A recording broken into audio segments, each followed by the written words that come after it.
चलिए अब बात करते हैं डिजिटल पेमेंट्स की। अक्सर हम जानते हैं कि भाई यूपीआई ने जो डिजिटल भुगतान का पूरा तरीका है उसको बदल कर रख दिया, और बदला कैसे? यूपीआई के जरिए। और इस टेक्नोलॉजी ने भारत को वैश्विक पटल पर एक अलग ही पहचान दी है।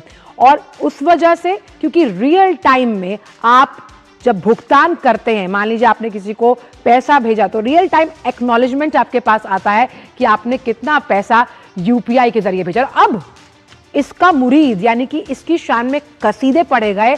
आईएमएफ द्वारा उसने मान्यता दी है कि किस तरह से यूपीआई सिस्टम जो है, जो भारत ने अपनाया है, और भारत ने इस मॉडल को कई अन्य देशों के लिहाज से भी अगर देखा जाए, उदाहरण स्वरूप उन्होंने भी इसे अपनाया कि ये किस तरह से जब कैशलेस इकोनॉमी को हम आगे ले जाने की बात करते हैं तो एक क्रांतिकारी कदम है, युगांतकारी बदलाव है जब हम पेमेंट्स को डिजिटलाइज करने की बात करते हैं, क्योंकि इसने कैसे अलग अलग जो स्टार्टअप्स हैं, एंटरप्रेन्योर्स हैं, एमएसएमई, उसको मजबूत किया। आइए ग्राफिक्स के नजरिए से समझने की कोशिश करते हैं कि आखिरकार यूपीआई की इस बड़ी उपलब्धि पर क्या कहा आईएमएफ ने। आईएमएफ ने कहा कि ये रियल टाइम पेमेंट सिस्टम है, प्लीज इसको ऊपर कीजिए थोड़ा, और लेन देन की मात्रा के आधार पर अब इसे मान्यता दी है किसने? आईएमएफ ने। इस क्यूआर कोड की जब हम बात करते हैं, इसका लोकसभा में वित्त राज्य मंत्री पंकज चौधरी ने इससे जुड़ी ये जानकारी साझा की, जवाब दिया। आईएमएफ की जून 2025 की एक रिपोर्ट का भी जिक्र यहां पर किया गया है, और वो रिपोर्ट क्या कहती है? वो रिपोर्ट कहती है कि एएसआई वर्ल्ड वाइड की prime time for real time 2024 की रिपोर्ट है, जो ये बताती है कि ये जो भुगतान प्रणाली है ये कैसे अन्य देशों से बहुत ज्यादा आगे है, अन्य देशों से अगर लेन देन की प्रक्रिया को जब हम इसको कंपेयर करते हैं। साथ ही साथ यूपीआई को इस तरह से अगर आईएमएफ मान्यता देती है तो आप समझिए कि रियल टाइम मॉनिटरिंग और रियल टाइम जब भुगतान प्रणाली को मजबूत करने की बात हम लगातार करते हैं।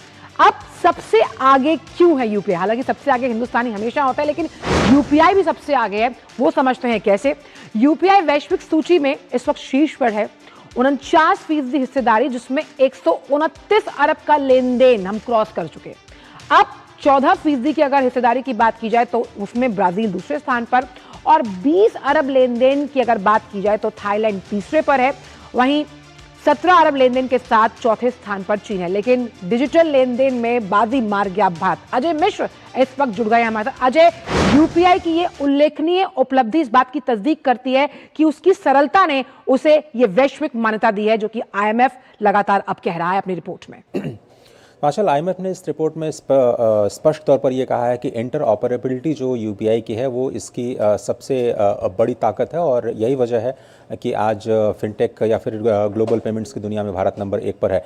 अगर आप अमेरिका में किसी भी कॉफ़ी शॉप पर जाएंगे और उस अपने फ़ोन को टैप करने की कोशिश करेंगे तो वो कह सकता है कि हम केवल एप्पल पे को स्वीकार करते हैं, गूगल पे आप इस्तेमाल कर रहे हैं, इसलिए आपको कॉफ़ी नहीं मिलेगी। अगर आप भारत में जाते हैं इसी चीज़ को लेकर के, तो आपका यूपीआई बताता है कि जो आपका मर्चेंट है वो आपका यूपीआई तो स्वीकार कर ही रहा है, साथ ही साथ रुपए कार्ड भी एक्सेप्ट करता है। अगर आप चाहें तो कार्ड से भी पेमेंट कर सकते हैं। ये बहुत बुनियादी डिफरेंस है दो मॉडल्स में, जहां पर इंटरऑपरेबिलिटी एक बहुत बड़ी प्रॉब्लम है, जहां पर कुछ एक्सक्लूसिविटी कंपनियां अपने पास रखना चाहते हैं और इस वजह से एक दूसरे को सपोर्ट नहीं करती हैं। भारत में यूपीआई को 600 बैंक्स और 200 जो ऐप्स हैं उसके ज़रिए एक दूसरे के लिए इस्तेमाल किया जाता है, और इसीलिए सारे के सारे ऐप्स जो हैं आपके उस यूपीआई प्लेटफॉर्म पर हैं, जिससे हम सभी लोग अपने ट्रांजैक्शन करते हैं। हमें पता भी नहीं चलता है कि जो डोनर है, जो पेमेंट है या पेई है, वो किस बैंक और किस ऐप का इस्तेमाल कर रहा है, बस आपके पैसे ट्रांसफ़र हो जाते हैं। और यही वजह है कि फ्यूचर ऑफ फाइनेंस को लेकर के अगर किसी भी कंट्री को काम करना है तो आईएमएफ की रिपोर्ट कहती है कि ये फंडामेंटल चेंज है, इंटरऑपरेबिलिटी, उसको अडॉप्ट करना होगा, और इसमें इंडिया टॉप पर है।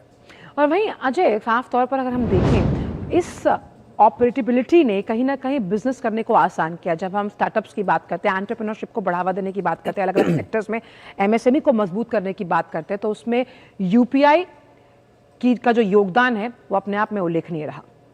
तो यूपीआई को लेकर के जो ट्रस्ट है लोगों का इसीलिए मजबूत हुआ क्योंकि ट्रांजैक्शंस फेल नहीं होते हैं और आपस में जो इसका इकोसिस्टम है, जो बैकग्राउंड का इकोसिस्टम है, वो कैसे अपना फाइनेंशियल इकोसिस्टम में एक दूसरे के साथ में सामंजस्य बिठा करके रियल टाइम ट्रांजैक्शन करता है और आपको चंद सेकंड्स में आपको रिसिप्ट मिल जाती है कि आपका पैसा आपके खुद के अकाउंट पे पहुंच गया।